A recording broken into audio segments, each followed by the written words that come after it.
Welcome to Pindar Poetry. We hope you learned something new. You start by verifying prerequisites. Make sure your iPhone supports wallet double-click and that Face ID or Touch ID is active. These biometric methods unlock the wallet instantly. Once done, update iOS to the latest release so system services behave as expected. Next, open Wallet and confirm a valid card is present, then go to Settings and enable the side button or double-click option for Apple Pay. These steps prepare the system and remove common permission issues.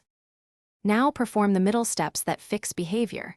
Go to Settings and toggle the side button double-click off, pause about 10 seconds, then enable it again to refresh the setting. Make sure to restart your iPhone, power off fully, wait 15 seconds, then power back on. This reloads background wallet and NFC services. If biometrics seem flaky, delete existing Face ID or Touch ID entries and re-enroll them. Rescanning improves authentication timing and reduces missed double-click activations. Finish by testing Apple Pay at a contactless terminal. Hold the top of the iPhone near the reader and double-click the side button, then authenticate with biometrics. If it still fails, remove the problematic card from Wallet, add it back, and restart the device before testing again.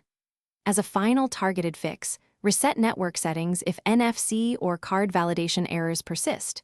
Note this removes saved Wi-Fi passwords, so only use it when other steps fail. That single troubleshooting tip solves many lingering issues.